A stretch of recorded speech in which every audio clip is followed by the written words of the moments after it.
This podcast is brought to you by the American Enterprise Institute. If you like what you hear, please subscribe, rate, review, and share. Thanks for listening. Here's our show. What the hell is going on? What's really going on? We said, what the hell happened? You don't have to know what the hell is on it. They see what's going on. I don't know what's going on. What is going on? We must find out what is going on.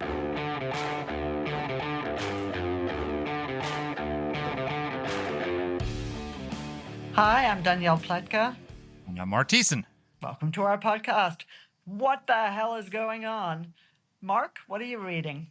Well, we're doing our regular summer series, What the Hell Should I Read This Summer? And the book we're talking about today is The CIA Book Club by Charlie English. And in it, he documents this really innovative program that the CIA carried out during the Cold War. I mean, the CIA is famous for toppling regimes, carrying out assassinations, arming rebel groups, and all the rest of it. But in Eastern Europe, and specifically this book focuses on Poland, which was the largest non-Soviet Eastern European country, they spent as much time, they didn't smuggle in weapons, they smuggled in books. They smuggled in literature. They smuggled in printing presses. And they fought a battle of ideas using espionage techniques to get the free information past the Iron Curtain and into the hands of Poles who shared it and built and debated it and discussed it. And it literally was one of the most fundamental, as critical to the collapse of communism as the weapons we gave to the Ronald Reagan called the Afghan freedom fighters who drove the Soviets out of Afghanistan. The Soviet withdrawal from Afghanistan was critical to the collapse of the Soviet Union, but as critical was the collapse of communism in Poland through the Solidarity movement. And it was largely enabled in so many ways by this CIA program of arming Poles with free ideas.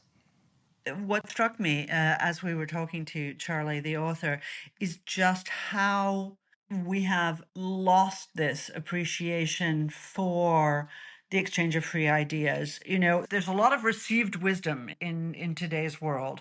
You know, we're told how to think, how to talk, how to label people, what's okay to say, what's not okay to say, when really we're not taught judgment. And one of the things that I love about this program is that it takes some of the giants of Western literature, whether it's George Orwell or, you know, or even not Western literature, someone like Solzhenitsyn, Albert Camus, and shares this at a John time. Le Carré. James Bond, Ian Fleming. Ian Fleming, indeed. And shares them, you know, at a time when people are being told how to think, when people are living in 1984. And I cannot but feel that this is, you know, ever more relevant. You know, our guest talks about the fact that some books have been banned in certain school systems. I'm far less exercised, frankly, by the banning of certain books, although I never support that, but than I am by the fact that you are no longer allowed to speak freely in a lot of Europe, that you are no longer allowed to speak freely on American campuses, that in fact we need a program to infuse our own systems with this kind of literature to remind people, you know, just what a struggle for freedom looks like and what free ideas look like. The competition of ideas is fundamental to a free society, as somebody once told me. Yes, I believe that's true. I believe that's an AEI motto. But so we live it every day at the American Enterprise Institute. But what I think is so fascinating about the impact this program has, and I think it shows, first of all, the importance to history of the battle of ideas. Richard Weaver wrote a book called Ideas Have Consequences, and that was a fundamental text of the modern conservative movement. And ideas have consequences. Marxism had consequences. And bad ideas have consequences. Bad ideas have consequences and good ideas have consequences. That the battle between good and evil in the world is a battle of ideas. As much as it is a battle of economies, as much as it is a battle of military power, ideas are as fundamental to that battle as the money we spend on weapons, as the way we organize our economy. And what's fascinating about what happened in Poland was I actually went to Poland in the 1980s to write my college thesis on the prospects for Polish independence from Soviet domination. And I spent 3 weeks traveling around Poland interviewing underground leaders of solidarity for my thesis, which quickly became a history thesis because I went in '88 and by '89 communism had fallen. So I predicted correctly. But if you saw the way the totalitarians held on to power in a country like Poland, the communists, is they did it through monopolies. They had a monopoly on the economy. They had a monopoly on information. They had a monopoly on organization. They had a monopoly on force, right? And what this program did is it broke down all of those monopolies. They broke the monopoly on information. People had actually access to free information. They broke the monopoly on civil society. People, you couldn't go to the theater and watch production of Animal Farm, but they had flying theaters where people would have theaters in their homes, and instead of applauding, they would sort of shake their hands as applause. And so by the time 1989 came around, all the communists had left was the monopoly on force because they had broken all the other monopolies. There was a free society that had been built within the totalitarian edifice. And when 1989 came around, the only way they could have stopped it was by shooting. And they chose not to shoot. And once the edifice fell away, you had the fundamental foundations of a free society. And I think that same model exists in almost every totalitarian society today. Those four key monopolies are what hold up totalitarian societies, and it's just as important today to break those down from within by injecting free information into totalitarian societies. Listen, I couldn't have put that more eloquently than you did. I think that's exactly right. And this is one of the reasons why I am such a believer in, in sharing the fruits of democracy. This is one of the reasons why I believe that, in fact, we do need to fight to share our ideas. That doesn't mean that we need to overthrow every totalitarian government with force. It doesn't mean that we need to replace every bad guy with a better guy. God knows we have horrible taste. But it does mean that we need to engage in the battle of ideas. One of our other former leaders used to always say, you can't beat something with nothing. And when I look at Chinese communism, when I look at Islamist extremism, when I look at the bad ideas that are out there, one of the things that this reminds us is one of the ways you win is not just the hard power of, the Stinger missile, although that certainly helps. You win by persuading people. You win by hearts and minds. You win by opening their minds and by brick taking down the monopolies that you describe of ideology that need to be challenged, and by giving people the tools and the courage to challenge it. I think that is, one of the greatest triumphs of the United States. And I think we used to be really good at it, and we can be good at it again. The world is a different place, but we still need to fight this fight.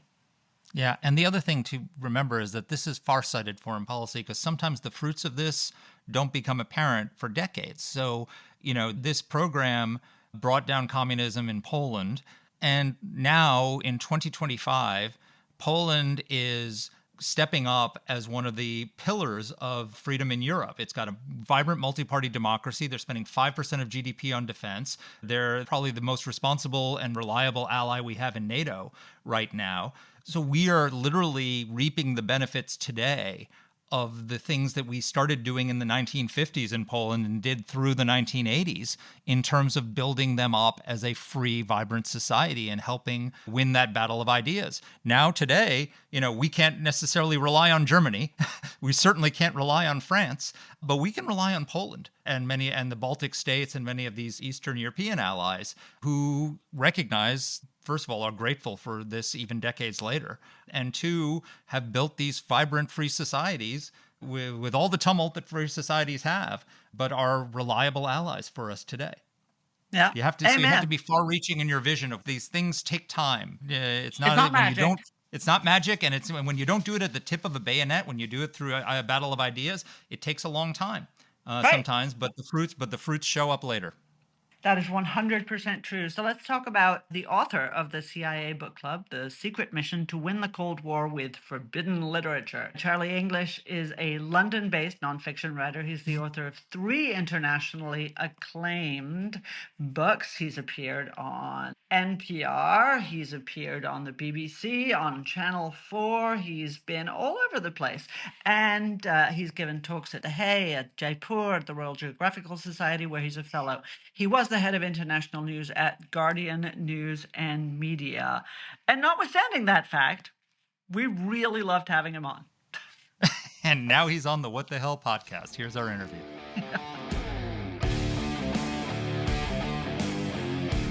Well, Charlie, welcome to the podcast. Thank you very much. Thank you for having me. Well, you've written this incredible book, The CIA Book Club, and as a Polish American, who speaks Polish and did my thesis on. I went to Warsaw, went to Poland in 1988 to research the prospects of Polish communism falling, and met Adam Michnik and met a lot of these people who were running the printing presses and sending out the underground newspapers and all the rest of it. I just find your documenting of this just fascinating. But tell our listeners who are not as versed in this what this book is about and why you wrote it. Sure. Well, the book's called The CIA Book Club, and it's about a long-running CIA operation that began really in the early 50s and lasted right through to 1991.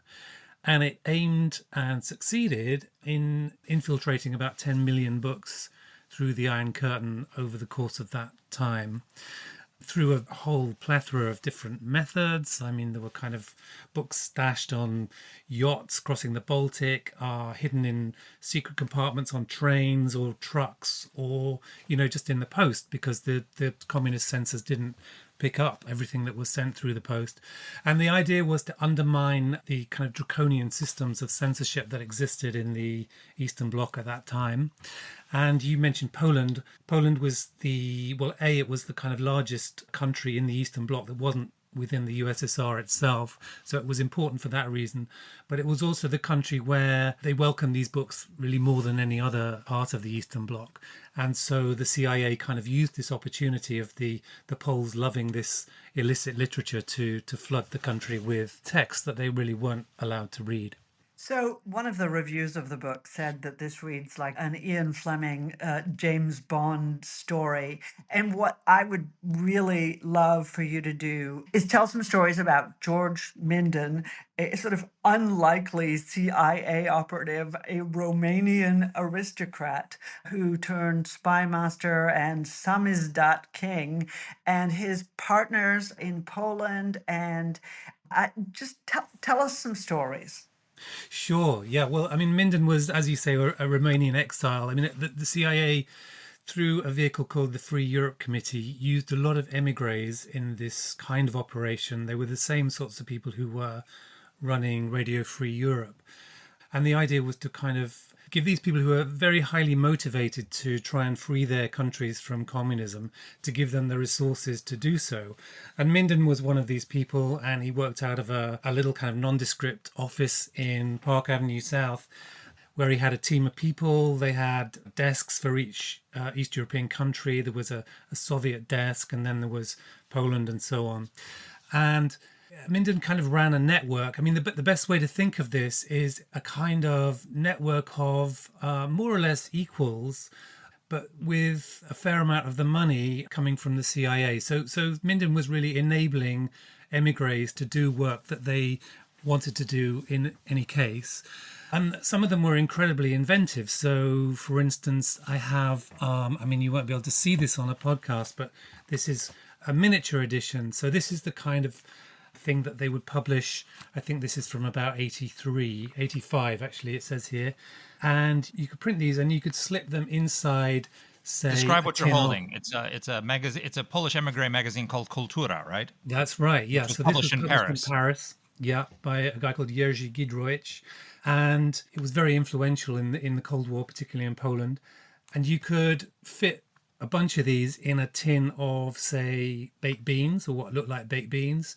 And the humanitarian aid was going through the frontier all the time to Poland. So this was a really good way of disguising what you were actually sending. And then they would put it on a truck. They had a truck operating out of Paris that had it was like a grocery truck with like a secret compartment in the front of the truck. And they could put printing presses and books and printing materials into this compartment, seal it up, drive it through the border, and they would fill the back of the truck with humanitarian aid like mattresses and beds and a dentist chair and all this kind of stuff. And then when it got to Poland, they would open the secret compartment, and then the stuff would come out that was the real subject of the delivery. So some people they'd open their food tins and they would get copies of Kultura coming out of it, which I don't know if they were all happy about that, but anyway, that's how they got it there. For our listeners, what Charlie was holding up was like, if you've ever seen those pocket constitutions that lawyers carry around in their breast pocket, this is literally a miniature of this magazine that you could put in your breast pocket or hide away somewhere. Just fascinating that they made these miniature versions of it. Yeah, and then, I mean, the other stories I like are the stories of the yachts carrying stuff across the Baltic. So there was a sort of sail training institution in Gdańsk on the North Sea coast, and these yachts were given permission to sail along the Polish coast, but skippers would illegally hop across the Baltic and come into these little ports on the southern shore of Sweden, and then they would offload Polish vodka and load on printing presses and books and stuff like that. So there was kind of a contraband smuggling operation where vodka was swapped for literature. And then in another story, there was a guy in Paris who he chartered a boat and went from Sweden to just off the Polish coast, and he had thousands of books in kind of plastic wrappers, containers, and he chucked them all over the side. And he knew that the tide and the wind was going in such a direction that it would wash this up on the beach of northern Poland. So in the morning, the border guard were out on the beaches picking all this literature out of the waves. But I guess some of that would have got through too. It's so cool. It's such a lovely story. Tell us, you focus mostly, even though this program existed for a lot of the Eastern Bloc, the Soviet captive nations, your story is mostly about Poland. Tell us a little bit, I hope I'm going to pronounce his name correctly, but Miroslav Chojecki, tell us about him. Thank you. Yeah, Chojecki he's quite a big figure in the Solidarity era opposition.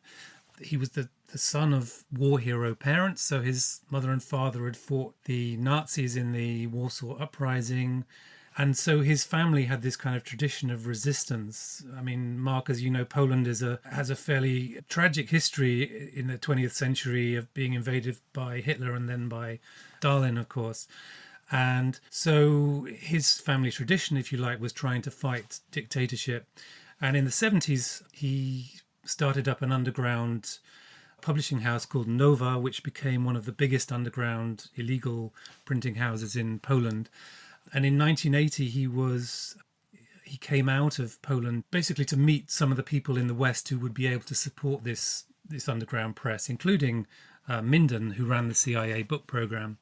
And then, you will know, in December 1981, General Jaruzelski declared martial law in Poland, and Chojecki found himself in exile because he knew that he couldn't go back, he couldn't go home. If he did, he would have been arrested and just thrown in jail, and he could have been in jail for, a decade. He set himself up in Paris. He worked with the publisher of Kultura in Paris, Gilroych, who was working for the CIA already. And Chojecki became the formal minister of smuggling for Solidarity. And his job was to supply the Solidarity underground, which had been forced into the underground by Jaruzelski, supply them with all the stuff that they needed to run a kind of insurgency operation from their apartments and wherever they were hiding out. So he started running in books as part of the CIA program, but also printing presses, walkie-talkies, radio equipment, all the things that you would need to run the Solidarity Underground opposition. And he was incredibly effective, I think. And as the 80s went on, he and his team really moved with the times. So they started out with books. He moved into audio cassettes, which were kind of a growing phenomenon in the Eastern Bloc in the 80s. Videos. So he was smuggling in James Bond films. They would pick ones that showed the Russians to be particularly evil and send those into Poland. And then by about 1988, he was even running a satellite TV operation out of Paris, which was pumping in pro-solidarity news and information into the Eastern Bloc. And people in Poland had satellite dishes at that time, and it was very hard for the censors to block. So he was really a kind of a very effective dissident figure living in Paris, and he's the central figure, if you like, in the story. So talk to us a little bit about the types of there's two different things. There's the books that were being shipped in, and then the printing presses and sort of the indigenous production of ideas. But let's start with the first, with the books that are coming in. I went to Cuba in 1998 for John Paul II's visit there, and our handler, who was a Communist Party handler, actually took me and my colleague aside and said to us, I understand what's going on here. I've read Orwell. And Orwell, 1984, and Animal Farm, these were books that were smuggled in. Why? What kind of books were brought in? Why was this literature important? And talk a little bit about the importance of literature in bringing down communism. Yeah, I mean, I think the range of literature smuggled in was really vast. You know, we're talking about 10 million books and periodicals. Obviously, a lot of those are kind of duplicate titles, but just to kind of give you an idea. So I think there's a kind of a stratum of highly politicized material, of which I would include Orwell, who was very popular, but also anti-totalitarian writers like Hannah Arendt, for instance, or Kurt Vonnegut. Then there was a sort of strand of East European dissident literature. So Solzhenitsyn was tremendously popular on the CIA lists, with the Gulag Archipelago and all of his other works too. Boris Pasternak, who sort of criticized the Russian Revolution. Dr. Zhivago was sent in. But then there was a whole lot of what you might call much lighter material. Marie Claire magazine, for instance, Cosmopolitan, books about art, books about languages and learning languages. You know, as someone explained to me who'd been brought up in Poland in the Cold War, even something like an Agatha Christie crime story, for instance, had an effect, because you were reading about people who lived in their own homes, who drove their own cars, who ate quite nice food. And you're doing this in a context where you probably have to queue for much of the food that you need to buy. You probably don't have your own car. You have to go on a waiting list for your apartment, which could be decades long, you know. So even those kind of portrayals of life in the West and life under the Western system had quite a powerful propagandistic effect when they were being read in the East. With the fashion magazines, you're seeing not only abundance and wealth of the West, but you're seeing color. I mean, one of the things that was so pervasive about the Eastern Bloc was how gray it was. You would see, like, you know, people when people in Poland during communism, they wore almost overly colorful makeup sometimes because there was such a dearth of color in the East.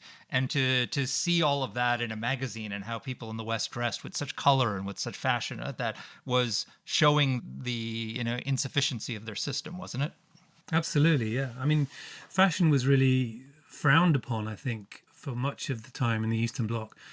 And yeah, and I mean, you know, even the types of art that artists could create was prescribed by the state, you know. Or I mean, there's a bit where in one of Miłosz's books where he describes Orwell's use of analogy and this kind of, you know, he uses animals to represent humans in the Russian Revolution, and this form of writing was outlawed in the Soviet bloc because it was open to all sorts of different interpretations. And the whole point of Soviet literature was that it should be clear and the people should be able to understand it.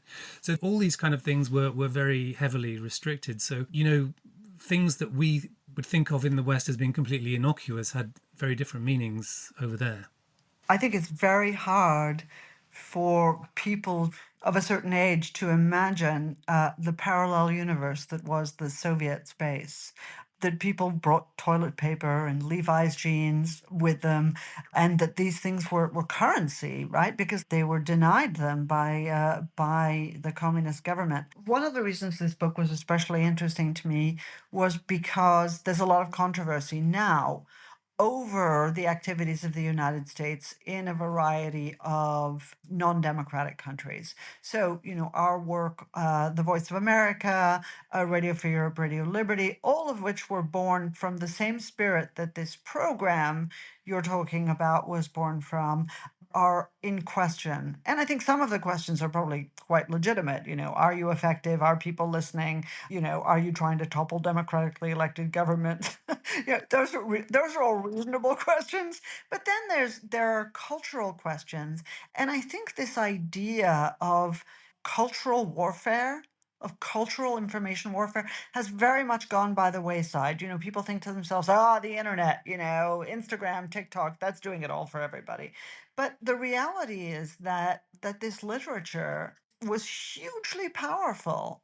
Do you think it can still, that this sort of intellectual and cultural sharing can be as powerful in the modern age as it was during the Cold War?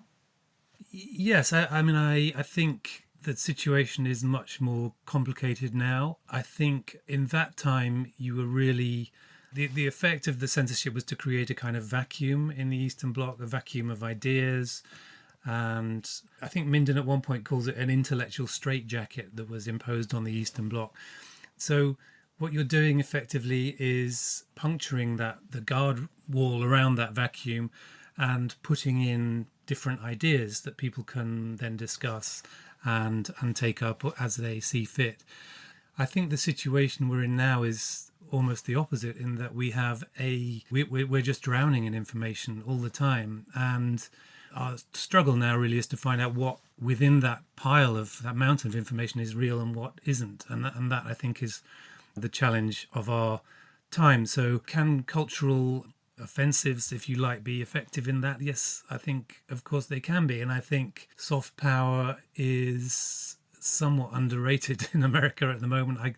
It seems very strange to me that these very successful radios in particular that have been broadcasting, and where many people in the world have got information that they feel they can trust in one way or another, or at least set against what they're hearing from their own states. I think it's a very strange decision to shut those down, and I wonder what the political motivation for that is.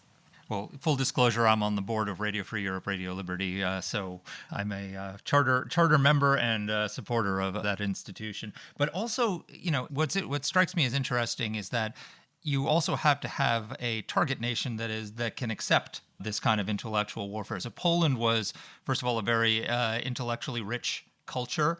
And it was also a deeply conspiratorial culture, as you alluded to. You had the my mother fought in the Warsaw Uprising, and they had underground press even under the Nazis. You had the flying universities where people would take classes, but they would never. There was no location. They would just move from apartment to apartment and continue education. So you had these combinations, this unique combination in Poland where it really could take effect and have an impact. I don't think we were sending books to Afghanistan, for example. We were sending Stinger missiles, but it required a different strategy there. Well, interestingly, Americans were sending books to Afghanistan. There was a bit of the Minden operation that was trying to distribute books in the northwest frontier of Pakistan, I think in Peshawar and the area around there. And I think the idea was to get these books into the hands of Soviet troops in Afghanistan. So, yeah, I mean, maybe not to Afghans, but to Soviets who were fighting in Afghanistan, certainly. So, right, the Soviets were the target, the Poles who were, sort of a ready and willing audience. But the truth is that books are not available in lots of places still. I always tell the same story. Machiavelli's house outside Florence is very near where we spend time. And among the rooms, they have a big collection of all of the languages into which the Prince has been translated. Right? Arabic is not among them. And yes, yeah, Mein Kampf is big in certain countries in the Arab world, but the Prince less so. It's actually really true. But these things are hugely enriching nonetheless. And so I'm completely with both you and Mark on this question, which is that these things can be life-changing. On top of that, there's the financial question. So how much did this program cost? Do you know? I do have some figures for some years. I think and I'd have to remind myself, I think between about $2 and $4 or $5 million a year. I mean, the budget went up and down, but it was, in CIA terms, incredibly cheap. You It's think probably the that, cost of a Stinger missile. yeah, I mean, in the CIA effort in Afghanistan, they were spending $700 million a year at one point. So it was a drop in the ocean, you know. And I think it may have even suffered because of that, because it was sort of overlooked. And, you know, people wanted to give credit to the place where the money had been spent. So the Afghan operation was, you know, within the agency, I think, given a lot of kudos for bringing about an end to the Cold War. But actually, I think, you know, the literary operations had a similarly powerful effect. Right. And I mean, there should be no question that there are plenty of places in the world to this day where access to literature, and particularly this kind of literature, right? Because we're not, yes, you're right, you know, Cosmopolitan probably is not going to breed American allies at this day and age. I don't think I've even picked up a Cosmopolitan in a good 30 years. But It's not what it was, there I are don't other think. things. Well, but I mean, Animal Farm, you know, the Gulag Archipelago, these are books that if we were willing to give them for free and translated into local languages, actually do have an impact, especially as we see a decline in critical thinking skills across academia, no matter what country that's in. I mean, it seems to me that it remains an extraordinarily relevant and trenchant idea. Absolutely, yeah. I think everywhere. I mean, not just overseas. You might know that Animal Farm in 1984 have recently been banned in Iowa schools. So you know, there are kind of lessons for every part of the world. I think to be reading these books. Talk a little bit about how this operation was slightly controversial within the CIA, because this was not normally how the CIA operated. They were more in the line of, you know, sending in agents, killing people, sending weapons, and all the rest of that. I'm reading right now Sam Tannenhouse's biography of William F. Buckley Jr. And in the beginning, he talks about the founding of National Review and how the conservative movement began with this sort of intellectual counter movement in a battle of ideas with liberalism in the U.S. And the counsel for the at the start of National Review was William Casey, who was the founding, legal mind behind the founding of National Review. And he would champion this later as director of the CIA under Ronald Reagan. So he deeply believed in the battle of ideas. Talk about how this evolved within the CIA and who the champions were and why not everybody was on board at the start. Sure. I mean, it came out of the Free Europe Committee, which was, you know, set up in the very late 1940s, I think, and basically was designed to use émigrés to combat communist propaganda.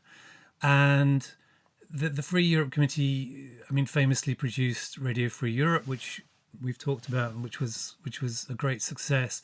But they were looking for ways to kind of broaden the offering, I guess. And the radio, of course, could always be jammed, so they wanted other ways to get the message across. And so they came up with, well, initially it was balloon operations, which were dropping millions of leaflets over Eastern Europe in the 50s, including in, I think, 1955, a copy of a special aerial edition of Animal Farm, which was printed on very lightweight paper and dropped in huge quantities. But the balloon operations morphed into the book operations, which they found were much more effective because people wanted to hang on to books and they had some value in the Eastern Bloc. But I mean, within the CIA itself, I think there was a conflict between, I mean, one ex-officer characterized it to me as between the kind of the paramilitary types who'd usually come through the kind of army or route into the CIA and wanted to run guns and depose governments and so on. And then there was the kind of political psychological staff, which was made up largely of people who were very highly educated in their particular specialism. They usually knew a lot about the countries they were working in, spoke the language and so on. So there was this kind of inbuilt tension between, if you like, the intellectual wing and what this guy called the knuckle draggers, who were the kind of military types. And the problem, as he saw it, was that the paramilitary types always got the top jobs. So that meant that the literary operations were perhaps a little overlooked, a little short of money, a little downplayed whenever it came to talk about the success of various operations. And he described to me going to some senior officer of his and asking for some poetry from the Silver Age of Russian literature, and basically being told where to get off. Are you a moron? Why would we want to give you money for that? So I think there was a constant conflict really within the agency to keep this program alive, and often it involved people who were outside the CIA. I mean, Zbigniew Brzezinski was a big supporter of the program in the Carter years, and there were attempts at that point to shut it down, but Brzezinski, whose own books incidentally were being distributed by the CIA, so he had a kind of vested interest. He was a big promoter of the program. I think he knew what it could do. And in fact, one of his deputies on the National Security Council staff said that the money they spent on this stuff was more effective than any weapons that the US could buy. I mean, I think they really understood it, whereas some of the officers perhaps didn't. So, final question from me: What brought you to this this topic, to this book? How did you fall for it, and how did you end up writing the book in the first place? Well, I've been writing books about culture in conflict situations, I suppose. I mean, this is the third in a what I only latterly noticed was a trilogy. So I've written a book about Timbuktu and about saving West African manuscripts from Al-Qaeda. I've written a book about Nazi cultural policy and how it was used in the Holocaust. And so I'm kind of already in that terrain, if you like. And then I read an obituary of a British philosopher called Roger Scruton, who you might not have heard of, but he... Oh, no, we know him. Used to travel to Not only have I heard of him, I know him, and he was at AEI. So. Oh, really? Was he? I didn't know that. Interesting. Mm-hmm. The obituary said that Scruton used to travel to the Eastern Bloc with literature and would encourage his students to do the same. So they were carrying uncensored literature through the Eastern Bloc. And I just thought that was a really interesting story. And if there was a kind of system behind it, if it was organized in some way, then there might be something for me to write about there. So, yeah, and there was. What was the counteroffensive from the Soviets? So, I mean, obviously, they were not going to airdrop Soviet literature into the United States because no one would bother to read it. But there was great Soviet infiltration in Hollywood, in the movies, in American culture, in literature, and in journalism. Talk a little bit about how the Soviets fought the battle of ideas. So, I mean, as you know, they had these operations called active measures, which were the kind of KGB equivalent of the CIA's covert action. Active measures seems to have encompassed a really wide range of activity. So it included, at one end, assassination. At another, it was spreading disinformation, like the fact that, but the idea that AIDS was generated in the US somewhere. And they clearly had a kind of literary program as well. I don't know a great deal about it. I haven't spent a lot of time on it, but I do know that, for instance, when I was first moved to London in the 80s, there was a left-wing bookshop in Charing Cross Road, which is kind of where London's literary heart, if you like. And Minden, at one point in his reports that he wrote for the CIA, tells one of his associates not to deal with this particular bookshop because they're sending their data back to the Soviet embassy every week. So I think there's clearly a kind of Soviet program of literature, designed to make Marxism, Leninism look good. And there were strings of left-wing bookshops in the States and all over the West, really promoting the idea of communism. So I'm sure they supported those, yeah. And final question from me. So we talked a lot about the literature that we were sending to them, but one of the things you point out is that possibly one of the most important things we sent were printing presses, which allowed Poles to publish their own literature and spread it around. I know when I visited in the 80s, they would literally use shoe polish to print these underground newspapers, and every one of them was read by dozens of people. Like, you think, oh, circulation is X thousand, but it's really tens or hundreds of thousands, because you would read it and then you'd give it to somebody else and they would read it and they would give it to somebody else.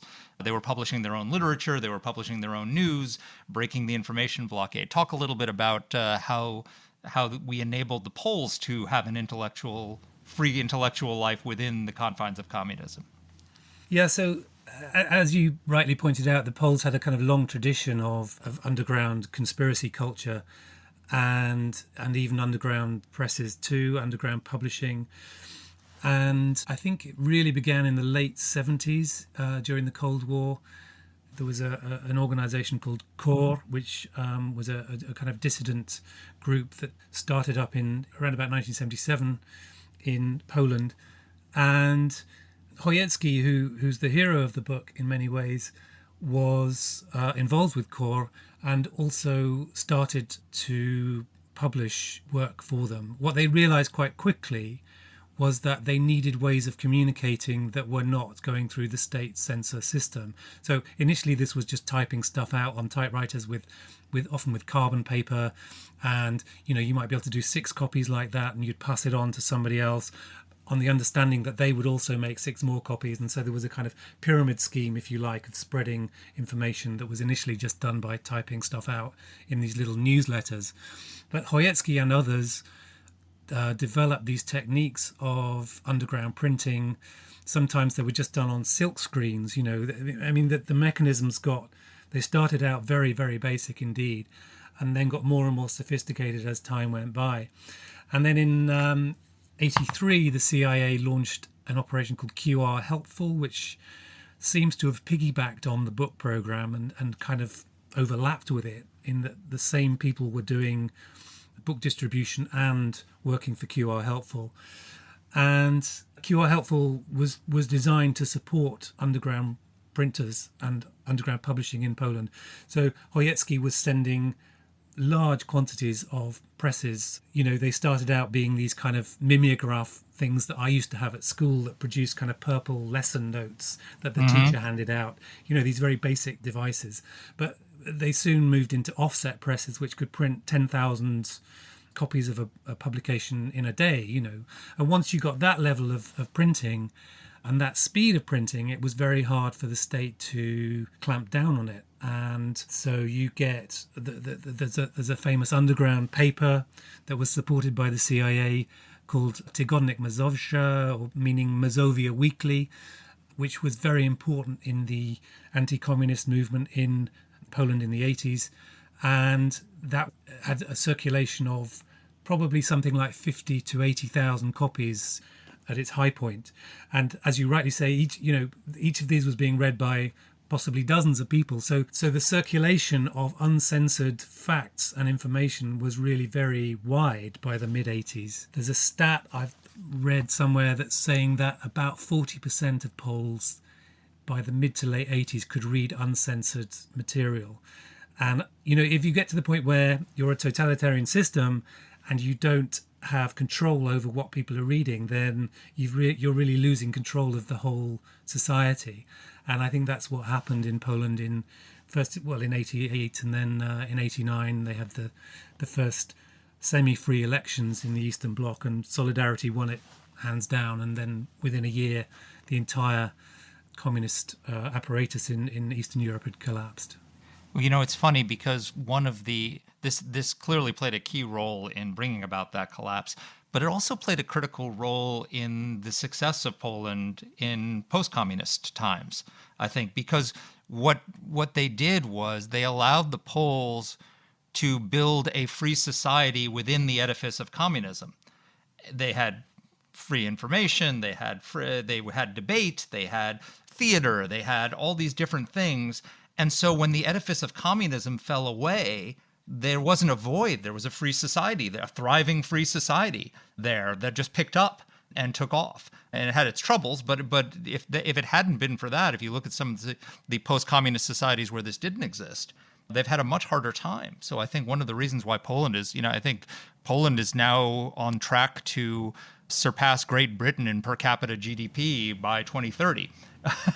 I mean, that success today is in large part because of this, isn't it? Absolutely, yeah. I mean, I think they wanted, people like Adam Michnik wanted to, and Giedroyc wanted to create the idea of a free Poland almost within the minds of the people. So it existed as an idea even when they were living under a system that was obviously not free. And they had democratic ideas. They were reading widely about NATO and the European Union. And so, I mean, they told me, many of the people who were working in the Solidarity Underground at the time, that when 1989 came, they were almost ready for it. They were ready. They knew how to deal with the Western system that they were suddenly having to be dropped into very quickly. And yeah, exactly. Other countries found it very much harder to make that transition. This has been marvelous. This is a really great and very timely conversation. Having a democracy, even in your mind, free speech, and the value of cultural contributions from great authors is something always worth emphasizing, perhaps even more now. So thank you, Charlie. This was really great, a terrific book and a terrific conversation. Thank you. Pleasure to be with you. Yeah. Thank you for writing the book.